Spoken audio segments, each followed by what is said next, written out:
వాక్యాన్ని మనం వేరే విధంగా అర్థం చేసుకోవటం కూడా జరుగుతుంది.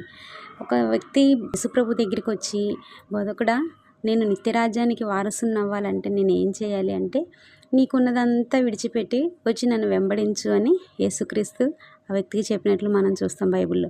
ఆ వ్యక్తి అనుకుంటాడు, నాకున్నదంతా విడిచిపెట్టంటే అమ్మో, నా ఆస్తి, నా బంగారం, నా ధనం, నా డబ్బు మొత్తం విడిచిపెట్టి రావాలేమో అనుకొని అతను మనసులో అనుకుంటాడు. వినే మనం కూడా కొన్ని సందర్భాల్లో కొంతమంది సేవకులు చెప్పేదాన్ని బట్టి మనం కూడా అలానే అనుకుంటాం. మనకున్నదంతా అంటే మన ఇల్లు, వాకిళ్ళు, మన కుటుంబాలు, మనకున్నవి సంపదలు అన్నీ విడిచిపెట్టి యేసుక్రీస్తు దగ్గరికి రావాలేమో అని అనుకుంటాము. కానీ నీకున్నదంతా విడిచిపెట్టి వచ్చి నన్ను వెంబడించు అంటే, మనుషులంగా శరీరంలో ఉంటున్నాం కాబట్టి మనుషులకి ఏముంటుందండి ఈ లోకంలో? శరీరాశ, నేత్రాశ, జీవపుడమ్మం, అహంకారము, ధనాశ, కుళ్ళు, కుచితము, మోసపూరితమైన బుద్ధి, ఇలాంటివే కదా మనుషుల్లో దేవునికి అసహ్యకరమైన కార్యాలు.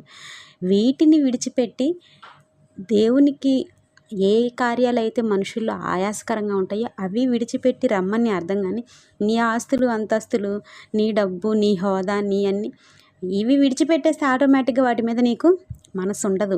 శరీరాశ అంతా విడిచిపెట్టేస్తే నీ వెనుకున్న డబ్బు, నీ సంపద మీద నీకు ఆలోచనే రాదు కదా.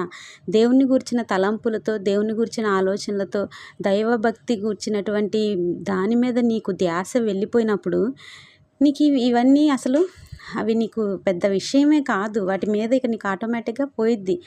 ఇది వాక్యాన్ని మనం అర్థం చేసుకొని వాక్యాన్ని అనుసరించాల్సిన విధానం ఇది. నీకు ఉన్నదంతా విడిచిపెట్టమంటే, అమ్మో, యేసుప్రభు దగ్గరికి వచ్చే వాళ్ళతో ఇదే గోల. ఇల్లు వాకిళ్ళు వదిలిపెట్టమంటారు, భార్య పిల్లల్ని వదిలిపెట్టమంటారు, కుటుంబాలను వదిలిపెట్టి వచ్చి కూర్చోమంటారు చర్చిల్లో అని.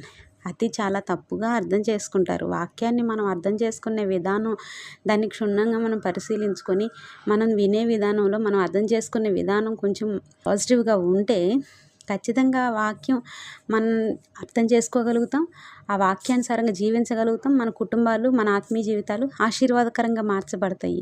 ఇది యేసుప్రభు చెప్పిన ఉద్దేశం. అది నీకున్నదంతా విడిచిపెట్టి రా అంటే ఆయన విడిచిపెట్టమంది శరీరాశని, నేత్రాశని, జీవపు డంబాన్ని.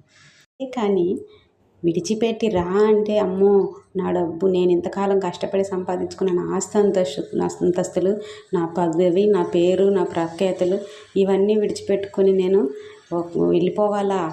ఇవన్నీ ఎవరు అనుభవించేస్తారు? నేను కష్టపడి సంపాదించుకుంది నేను అనుభవించటానికి కదా అని వాటి వైపు చూసి నిత్య జీవాన్ని కోల్పోతా మనం కొంత అజ్ఞానంగా ఆలోచిస్తూ ఉంటాం. కానీ నిన్ను విడిచిపెట్టమంది ఈ లోకాశ, శరీరాశ, నేత్రాశ, జీవపుడము అంటే మనలో దేవుని